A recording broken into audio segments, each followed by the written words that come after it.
تو یہ بخاری مسلم دونوں میں موجود ہے کہ انسانی شکل میں حضرت اسرائیل علیہ السلام آئے اور کہا کہ حضرت موسیٰ علیہ السلام سے کہا کہ آپ اپنے رب کے حکم کو اوبے کیجئے، یعنی اپنی جان میرے والے کرو. ان چندہ چلتا پھرتا بندہ ہوئے، انہوں نے کہا ہاں جی سر چلو تیاری جے.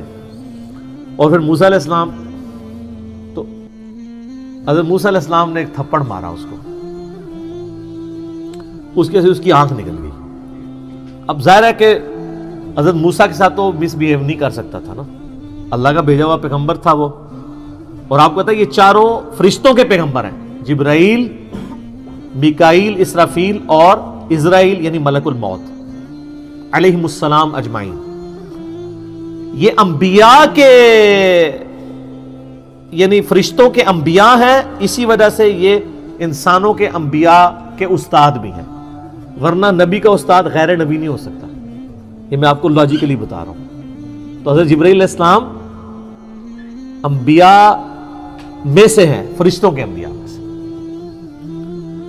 تو وہ پھر اللہ تعالیٰ کے پاس واپس چلے گئے. حضرت ملک الموت کہا کہ یا اللہ مجھے اس بندے کے پاس بھیجا ہے جو مرنے کو پسند نہیں کرتا.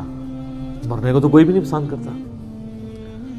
تو اللہ تعالیٰ سے انہوں نے ریکویسٹ کی تو اللہ نے ان کی آنکھ ان کو واپس کر دی.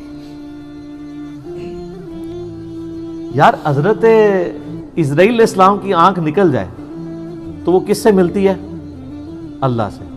تو آپ کا تو فرید الدین گنج شکر کا واقعہ مشہور ہے کہ انہوں نے کہ آن دے آنکھ آن دی ہے تو آن دے. سر کوئی نہیں آنکھ دے سکتا. ہاں اللہ اگر کسی نبی کو معجزہ دے جیسے کہ حضرت عیسیٰ علیہ السلام کے لیے آتا ہے وہ تو ثابت ہے، ورنہ اگر وہ کہتا ہے کہ بزرگ بھی دے سکتا ہے تو اس بزرگ کے ماننے والوں کی آنکھ نکلوا دیتے ہیں، جا کے بزرگ سے لے کے بتائیں. کوئی کچھ نہیں کر سکتا، اسرائیل بھی نہیں کر سکتا. اچھا ایک کہتے ہیں اسرائیل کو روح کھو لی، گیچی مروڑ دے 2 منٹ تہاڈی روح کھونے والے ہو. تو وہ تو پیغمبر تھا نا. بخاری مسلم میں حدیث ہے کہ اللہ تعالیٰ کسی پیغمبر کو اس وقت تک موت نہیں دیتا جب تک کہ اس کے سامنے یہ آپشن نہ رکھ دے کہ وہ چاہے تو اپنی امت کے پورے ٹینیور تک زندہ رہے. اور بخاری مسلم میں الفاظ ہیں کہ نبی علیہ السلام کو بھی یہ آفر آئی تھی، لیکن آپ نے اللہ کو اللہم رفیق الاعلیٰ کہہ دیا تھا، ورنہ آپ قیامت تک زندہ رہتے. اپنے امت، آپ کی تو امت کا ٹینیور بھی لمبا ہے. تو حضرت موسیٰ علیہ السلام نے وہ تھپڑ مارا، وہ اللہ کے پاس گئے. بخاری مسلم کے الفاظ ہیں اللہ نے آنکھ واپس کی، واپس ہے اور کہا اچھا اس طرح کرو. اللہ کو تو پتہ تھا نا بندہ ذرا جذباتی میرا ہی بندہ ہے، تو لہٰذا میرے بھی غصے کا برا نہ مانا کرے. منوی اللہ نے بنایا، ہر بندے کی نیچر اپنی ہے. ابو بکر عمر نہیں بن سکتے، عمر ابو بکر نہیں بن سکتے، دونوں کی اپنی نیچر ہے. A man can never grow out of his skin. انسان جتنا بھی موٹا ہو جائے اپنی سکن سے باہر نہیں نکل سکتا. جو شاکلہ اللہ نے دیا ہے اس کے اندر ہی اس کی وہ ہوئی ہوتی ہے بلٹ اپ. بہرحال اللہ نے فرمایا اچھا موسیٰ سے کہو کہ کسی بیل کی پشت پہ اپنا ہاتھ رکھے، اس کے ہاتھ کے نیچے جتنے بال آ جائیں گے نا اتنے سال اور زندگی بڑھ گئی. سر وہ تو سینکڑوں بال بنتے ہیں. تو حضرت اسرائیل علیہ السلام یہ جب پیکج لے کے آئے نیا کہ حضرت پہلی تو معذرت ہوں اے پیکج ہے تہاڈی مرضی ہے. دیکھو منی پھر موسیٰ دی گئی ہے، ہونا تو چاہیے تھا کہ جس نے مارا ہے اسے بدلہ لیا جاتا، لیکن لاڈلا ہے. تو انہوں نے کہا اچھا اتنے سال میں زندہ رہوں پھر کیا ہوگا؟ انہوں نے کہا پھر موت. کل نفس ذائقۃ الموت، ہر ذی روح نے موت کا مزہ تو چکھنا ہے. تو پھر انہوں نے کہا جب اتنے سال بعد مرنا ہی ہے تو اب کیوں نہیں، جب یہ میں نے جام پینا ہی ہے موت کا. تو پھر ان کا اے اللہ بس میں تجھ سے یہ دعا کرتا ہوں کہ مجھے ارض مقدس یروشلم کے قریب کر دے، میں اتنا قریب ہو جاؤں کہ وہاں سے اگر کوئی پتھر بھی پھینکے نا تو میری قبر تک پہنچ جائے، وہ مقدس زمین کے. جیسے ہماری بھی خواہش ہوتی ہے بقیع غرقد میں دفن ہو. مسلم شریف میں حدیث ہے کہ جس نے مدینے کے مصائب پہ صبر کیا تو میں اس کا شفیع بنوں گا. ترمذی میں الفاظ ہے کہ ہو سکے تو مدینے میں مرو، جو مدینے میں مرے گا میں اس کی شفاعت کروں گا. اور بخاری میں حدیث ہے حضرت عمر کہا کرتے تھے اے اللہ مجھے شہادت کی موت دینا، اپنے رسول کے شہر مدینہ میں موت دینا. اللہ نے دونوں ان کی دعائیں قبول کر لی، کیونکہ سب سے پہلے شفاعت اہل مدینہ کی ہونی ہے، بشرطے کہ وہ آپ کے فرقے کا ہو.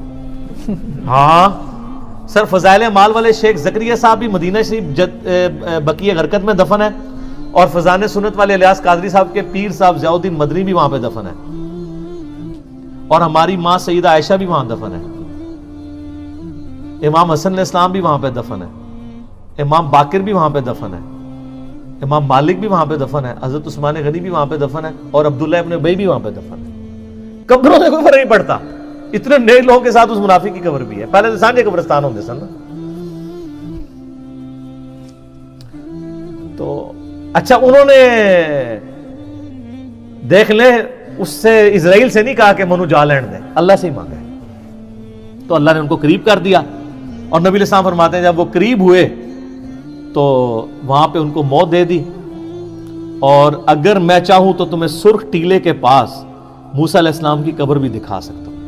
یعنی حضرت موسیٰ علیہ السلام گمنامی میں ایک قبر میں دفن ہے، کوئی مزار نہیں ہے۔ سر مزار یا لوگوں کا آنا اگر بزرگی کی دلیل ہو تو وہ بزرگ جس کا نام قرآن میں 125 دفعہ ہے موسیٰ علیہ السلام، اس کی قبر بھی ان نون ہے۔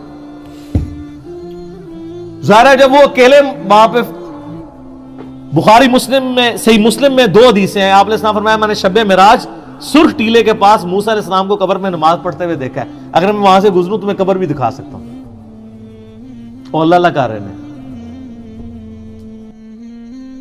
آخرت کی زندگی میں اس کا دنیا سے کوئی تعلق نہیں۔ تو یہ واقعہ بالکل درست ہے۔ اس پہ منکرین حدیث کا یہ والا اعتراض جو تھا وہ غلط ہے کہ وہ مطلب حضرت موسیٰ علیہ السلام کی ایک طبیعت تھی، وہ کہتے ہیں نہیں وہ نافرمانی کی ہے، اللہ کے حکم کے لیے آئے تھے۔